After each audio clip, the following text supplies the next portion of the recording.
I now invite the Secretary-General of the United Nations, Mr. António Guterres, to address the meeting. Secretary-General.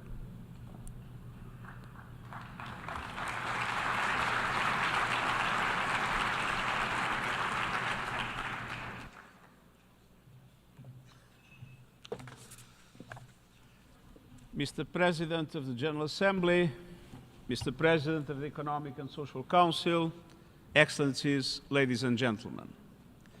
This year's high-level political forum arrives at a time of profound challenge, but also real possibility. Despite enormous headwinds, we have seen just in the last 2 months what can be achieved when countries come together with conviction and focus. We saw it in Geneva, where the World Health Assembly adopted the pandemic agreement, a vital step toward a safer, more equitable global health architecture. We saw it in Nice, at the 3rd UN Ocean Conference, where governments committed to expand marine protected areas and tackle plastic pollution and illegal fishing.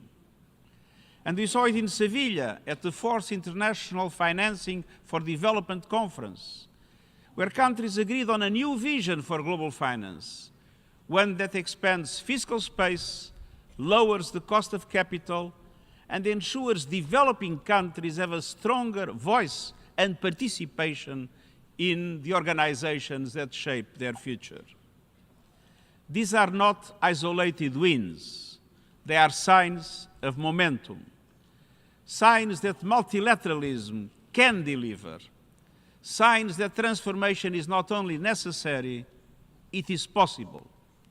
And that is the spirit we bring to this high-level political forum. Excellencies, ladies and gentlemen, this forum is about renewing our common promise to end poverty, protect the planet, and ensure prosperity for all. We also recognize the deep linkages between development and peace.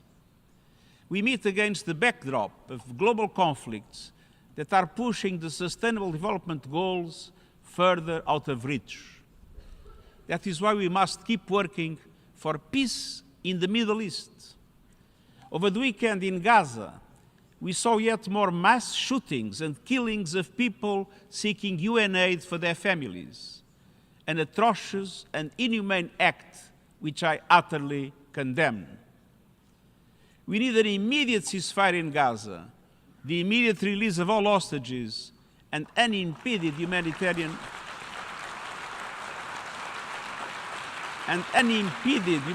access as a first step to achieve the two-state solution.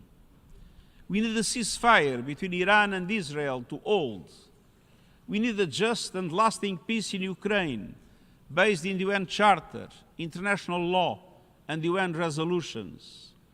We need an end to the horror and bloodshed in Sudan, and the list goes on, from the DRC to Somalia, from the Sahel to Myanmar. At every step, we know sustainable peace requires sustainable development. The Sustainable Development Goals are not a dream, they are a plan to keep our promises to the most vulnerable people, to each other, and to future generations. People win when we channel our energy into development. Since 2015, millions more people have access to electricity, clean cooking, and the internet. Social protection now reaches over half the world's population, up from just a quarter a decade ago. More girls are completing school. Child marriage is declining. Women's representation is growing, from the boardrooms of business to the halls of political power. But we must face a tough reality. Only 35% of SDG targets are on track or making moderate progress. Nearly half are moving too slowly, and 18% are going backwards. Meanwhile, the global economy is slowing, trade tensions are rising, inequalities are growing.